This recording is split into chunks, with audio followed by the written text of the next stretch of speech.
Hello guys, welcome to our YouTube channel JK practice. तो guys आज हम part third पढ़ेंगे। लेक्चर थर्ड है ये हमारा फ्रीडम स्ट्रगल मूवमेंट के ऊपर। तो ये टॉपिक है जो आप अगर आप जेके एसएसबी की प्रिपरेशन कर रहे हैं या आप एसएससी की प्रिपरेशन कर रहे हैं, एमटीएस एसएससी या फिर सीएचएसएल की कर रहे हैं या सीजीएल की कर रहे हैं, ये टॉपिक आपका हर एक जगह पे आपको देखने को मिलेगा। स्पेशली ये हम जेके एसएसबी के लिए चल रहा है एंड एमटीएस एसएसए के लिए चल रहा है और एसएससी की जो सीएचएसएल की पोस्टें हैं उनके लिए भी ये चल रहा है। तो आपको ये एसएससी में ये आपको जीके पोर्शन में मिलेगा और जो जेके एसएसबी है ये आपका जीके पे भी मिलेगा एंड आपको इंडिया की जो जीके होगी उसमें भी मिलेगा। ठीक है, तो जीके में ही सब में मिलेगा, बट वहाँ पे जेके एसएसबी में स्पेशली आपको रेफ़र करके दिया है कौन से टॉपिक में मेंशन है। ठीक है, कौन से कंपोनेंट में ये टॉपिक। तो चलिए आज स्टार्ट करते हैं हम अपना लेक्चर थर्ड। तो गाइस इसको बोरिंग मत समझिए, हिस्ट्री है बोरिंग मत समझिए, बट ये असल में चीज़ें हुई हैं तभी ये किताबों में छपी हैं। तो अगर आपको नहीं पता इनके बारे में तो चलिए वीडियो को एंड तक देखते हैं। कल तक हमने पढ़ा जो इसका बैकग्राउंड था कि कैसे कैसे पार्टीशन बना, फिर एंटी पार्टीशन हुआ।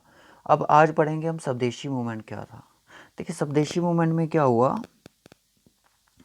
स्वदेशी मूवमेंट में उन्होंने बोला कि किसने बोला, स्वदेशी मूवमेंट में ये बोला गया कि जो हम गुड्स यूज़ कर रहे हैं ब्रिटिशर्स के, उनका बायकॉट कर दो। ठीक है, इंडिया के गुड्स यूज़ करो और ब्रिटिशर्स का जो था भी जो भी हम सामान यूज़ करते थे उस टाइम उसका बायकॉट कर दो, उसको हमने बिल्कुल यूज़ नहीं करना है। तो ये था कि स्वदेशी मूवमेंट में ये चीज़ें बोली गई थी। तो एग्जाम्पल के तौर पे क्या था कि आचार्य पीसी राय नाम के कोई पर्सन था जिन्होंने बंगाल में केमिकल स्वदेशी स्टोर्स ओपन किया, तो ये फर्स्ट था। ठीक है, तो इसलिए एग्जाम्पल ली स्वदेशी मूवमेंट का जो मतलब था वो क्या था। और इसके लीडर कौन थे स्वदेशी मूवमेंट के, लाला लाजपत राय, बाल गंगाधर तिलक और आपके बिपिन चंद्र पाल जी। ठीक है, 1906 में क्या हुआ, 1906 में हुआ national council of education was setup. उन्होंने बोला कि जो ब्रिटिशर्स की जो एजुकेशन है वो भी हमें नहीं चाहिए।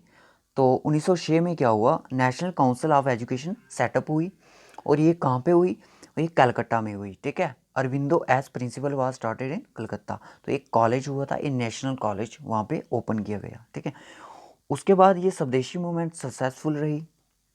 अब क्या हुआ 1906 में क्या हुआ, ऑल इंडिया मुस्लिम लीग, यानी कि ऑल इंडिया मुस्लिम लीग का मतलब ये था, आपको मैंने जैसे बताया कि जो लॉर्ड कर्जन था उसने ऐसी ऐसी मतलब कि बातें मुस्लिम के दिमाग में डाली कि जो हिंदू हैं उनमें मतलब कि उनका जो रिलेशन है वो ख़त्म हो जाए, मतलब कि यूनिटी को ख़त्म करना चाहता था लॉर्ड कर्जन। जैसे कि उन्होंने पॉलिसी बनाई थी जिसका नाम था डिवाइड एंड रूल। उसमें आपको मैंने बताया था कि उन्होंने मुस्लिम और हिंदू की जो एक एकता बनी हुई थी उसको तोड़ना। ठीक है, तो वैसा ही हुआ। ऑल इंडिया मुस्लिम लीग, मुस्लिमों ने अपनी एक अलग से मतलब कि अपना ग्रुप बना लिया। तो जिनके जो वो थे लीडर थे, आगा खान थे और सैमुल्ला खान थे। तो इन विच मुस्लिम अगेंस्ट हिंदू, तो मतलब कि उन्होंने अपना ग्रुप बना लिया। तो आगे हम पढ़ेंगे कि हिंदुओं ने भी अपना अलग से ग्रुप बना लिया। अगर मुस्लिम अलग हो गए, उन्होंने देखिए क्या होता है कि अगर ये दो पर्सन हैं तो ये एक पर्सन है, ये हमारे ब्रिटिशर्स थे और ये हमारे हिंदू थे, ये मुस्लिम थे। तो उनका मतलब था कि हिंदू मुस्लिम दोनों आपस में हैं, तो मतलब इनसे मुकाबला मुश्किल होगा, क्यों ना इनमें बैर डाल दिया जाए, यानी कि लड़ाई डाल दी जाए, ये आपस में ही लड़ मर जाए और हमारा जो काम है वो सक्सेसफुल हो जाए। ठीक है, तो ऐसा ये कुछ करना चाहते थे। नेक्स्ट पढ़ते हैं क्या है।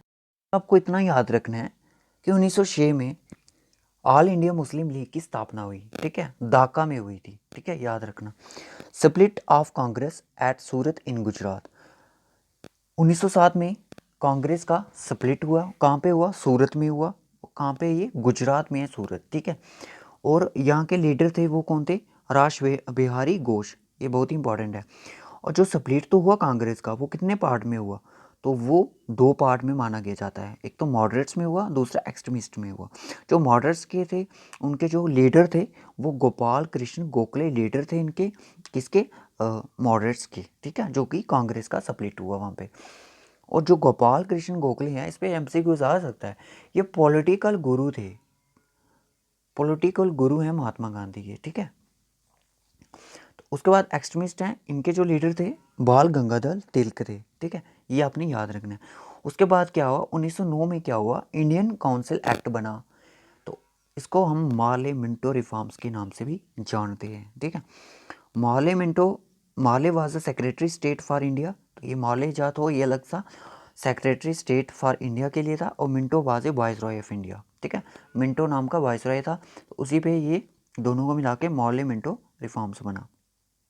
आगे क्या बोला कि इसमें की जो डिमांड थी वो थी सेपरेट इलेक्टेड फॉर दी मुस्लिम, मतलब कि मुस्लिम को अलग जुट में रहना है। जैसा कि मैंने बताया कि डिवाइड एंड रूल जो पॉलिसी थी उनकी, उसकी वजह से सब कुछ हो रहा था। एक group of elite Muslims led by Aga Khan, Aga Khan को बताया गया कि ऐसे ऐसे, तो वो किससे, मिंटो से मिले, लॉर्ड मिंटो से मिले 1906 में, and place their demand for separate elector for Muslim 1906 में, यानी कि मुस्लिम लीग की स्थापना कब हुई थी, 1906 में हुई थी। किससे, आगा खान थे जो एक मुस्लिम के लीडर थे, ठीक है, उन्होंने डिमांड की थी कि हम मुस्लिम को एक अलग रखा जाए, मतलब कि हम हिंदू से अलग रहना चाहते हैं। ये उनकी जो मतलब कि यहाँ पे तो सक्सेसफुल हो गई ब्रिटिशर्स। आगे देखते हैं आगे क्या हुआ फ्रेंड्स। अब क्या हुआ, पार्टीशन ऑफ बंगाल था वो कैंसिल हुआ, कब, 1911 में। किसने करवाया, बाय किंग जॉर्ज ने करवाया। कब अनाउंस किया गया, 1911 में, दिसंबर 1911 में ये चीज़ अनाउंस कर दी गई, ठीक है। यहाँ पे डिफीट हो गई, मतलब कि ब्रिटिशर्स थे वो एक मतलब कि अपने आप को हार, अपनी हार मतलब कि फील करने लगी कि ऐसा वैसा हो गया, पार्टीशन जो बंगाल का था वो कैंसिल हो गया, ठीक है। अब क्या हुआ, जो इंडिया की कैपिटल थी कलकत्ता थी, उसको शिफ्ट कर दिया दिल्ली में, ठीक है, यहाँ पे याद रखना है। उसके बाद नेक्स्ट क्या होता है, 1912 में रास बिहारी बोस ये पर्सन है, इन पे बॉम्ब अटैक होता है, ठीक है, रास Bihari bomb attacked on viceroy Lord heading, ठीक है, इसके द्वारा बॉम्ब अटैक होता है लॉर्ड हैडिंग पर। और ये केस था, ये कंस्पायरेंसी केस बन गया 1912 में, इस चीज़ को याद रखें। तो उसके बाद ये कंस्पायरेसी केस बन गया, ठीक है। उसके बाद क्या हुआ, 9 जनवरी 1915 में क्या हुआ कि Gandhi ji return from South Africa, South Africa से वापस आए। तो उनके लिए यहाँ पे सारा कुछ नया था इंडिया में, तो उनको नहीं पता था यहाँ का क्या सिस्टम है क्या नहीं। तो ये जब साउथ अफ्रीका से वापस आए, किसके कहने पे आए, गोपाल कृष्ण गोखले की कहने पर आए, एंड CF एंड्रयूज़। तो ये इनको बहुत ही ज़्यादा मानते थे महात्मा गांधी, CF एंड्रयूज़, तो इनके कहने पे चलते थे। तो तभी इंडिया में 9 जनवरी को NRI डे बनाया जाता है, कि नॉन रेजिडेंट इंडिया। तो क्योंकि इस दिन महात्मा गांधी साउथ अफ्रीका से लौटे थे वापस। उसके बाद क्या हुआ, 1916 में गांधी जी ने यहाँ का जब पूरा टूर किया इंडिया का, तो एक साल में, तो गांधी जी ने देखा कि यहाँ का तो हालात बड़ा ख़राब है। उन्होंने जो फर्स्ट जो अपना एक जो मूवमेंट लाई वो क्या थी, उन्होंने क्या किया, गांधी जी मेड साबरमती आश्रम इन गुजरात में बनाया, अहमदाबाद में, ठीक है, आश्रम बनाया उन्होंने, कहाँ पे, किस नाम से, साबरमती के नाम से। कहाँ पे बनाया, गुजरात में, अहमदाबाद में। तो इन्होंने 3 सत्याग्रह किए, एक तो ये है, ठीक है, तो ये उनका बेस था गांधी जी का, ठीक है, साबरमती में। एक नया जो फर्स्ट था, वो फर्स्ट बना आपका जो सत्याग्रह था, चंपारण सत्याग्रह, ठीक है। चंपारण सत्याग्रह क्या था कि ये भी ब्रिटिशर्स के खिलाफ था। ब्रिटिशर्स क्या कहते थे कि जो पीजेंट थे, फार्मर्स थे, उनको बोलते थे कि जो भी उनकी लैंड है उसको 20 पार्ट्स में डिवाइड करो, जो उसके 3 पार्ट्स होंगे उन पे आपने नील की खेती करनी है।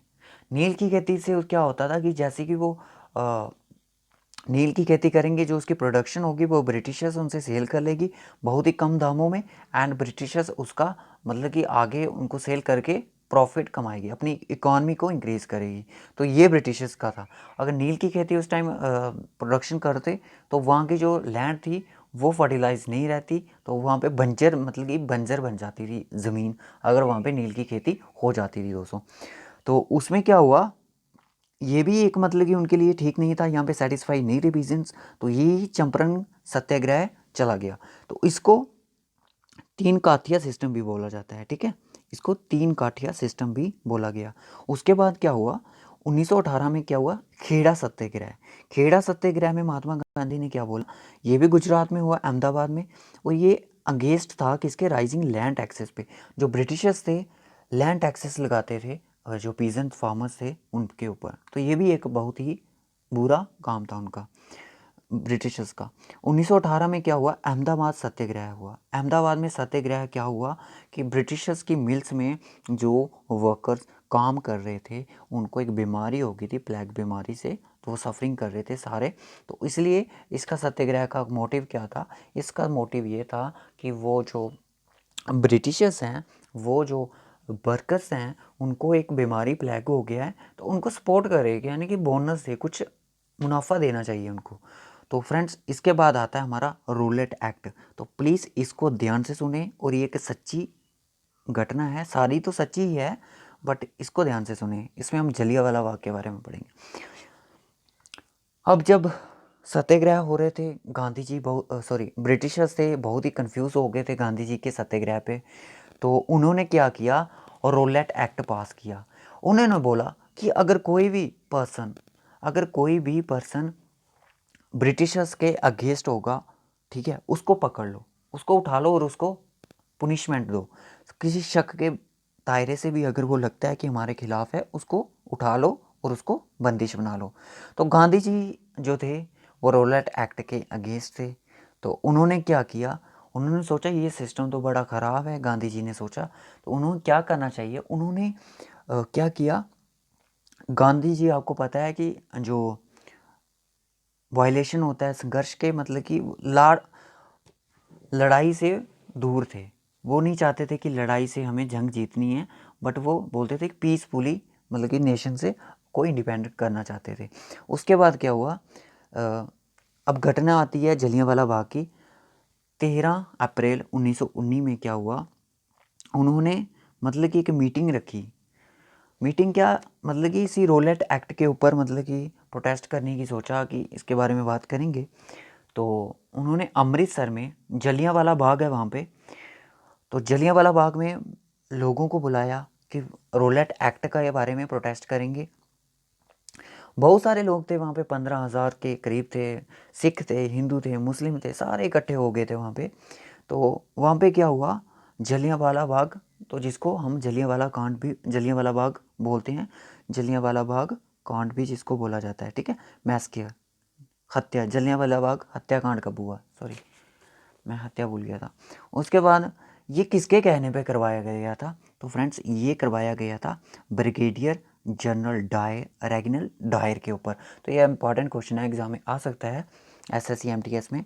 तो जो जलियांवाला बाग था वो हत्याकांड कब हुआ, वो 13 अप्रैल 1919 में हुआ, अमृतसर में हुआ, पंजाब के ज़िले में, तो पंजाब स्टेट में, सॉरी।